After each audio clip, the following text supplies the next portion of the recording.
faço aos senhores a seguinte pergunta: o que é, ora, mais digno, mais honroso, mais nobre de um ser humano do que a sua vontade, suas expectativas, seus anseios?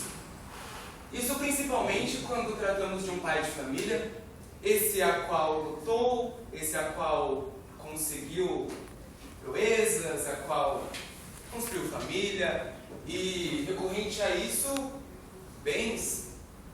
Pois bem, vontade é aquilo pela qual nós expressamos mediante algo que nos aparece, ou seja, mediante um fato, a vontade de desejá-lo ou rejeitá-lo, a parte de uma ideia, desejá-la também, ou simplesmente fazer juízo, esquecê-la.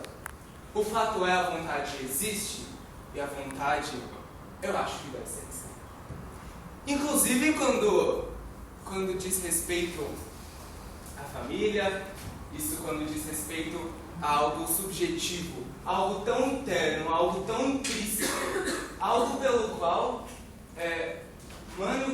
Marco Pônio externou por meio do testamento. Ele nutria, sim, a grande esperança de que seu legado fosse para um filho. Quem não desejaria? Quem não queria que tudo aquilo que o pertence vá para alguém que é sangue do seu sangue? Entendendo, infelizmente, isso ele não consegue.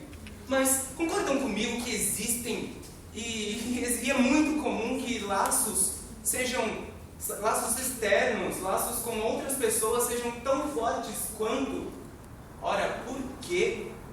Ora, por que agora que o nosso testador, infelizmente, não se encontra? Por que simplesmente esquecer sua vontade? Por que simplesmente apagar sua memória por simples anseio pelos bens? Senhores, os nossos oponentes, eles tratam, eles se colocam no direito de receber a herança pelo simples fato de ser sangue.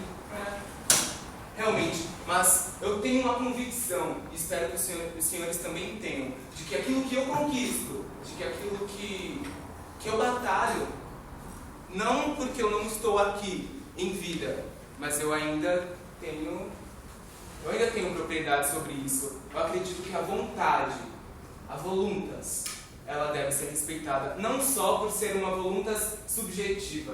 Ela foi expressa, não é algo tácito, está documentado. Ora, não me venham com a desculpa de que a lei ela deve ser objetiva. Ele não era alguém conhecedor da lei, me desculpem.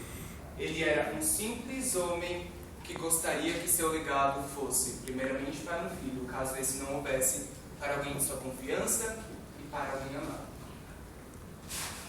Bom, nesse momento, então, eu gostaria que cada um de nós tentasse se colocar no lugar de Mário Pônio.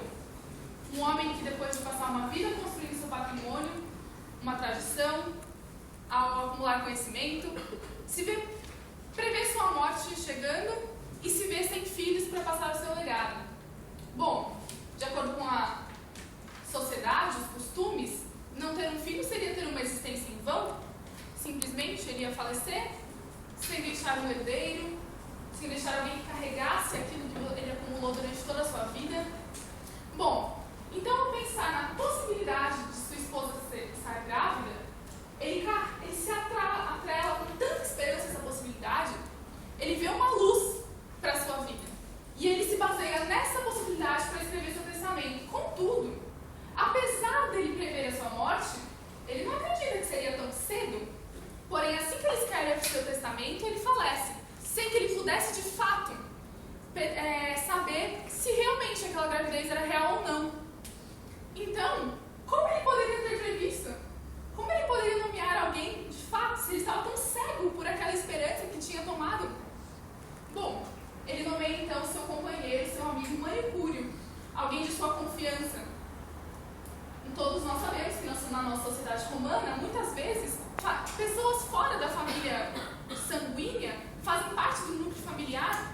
Temos agregados, temos pessoas que convivem tão fielmente. Bom, então eu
uma réplica aproximada. Então, seria muito leviano de nossa parte tentar analisar as últimas vontades de um homem com base simplesmente no papel. Não é sobre isso que estamos aqui.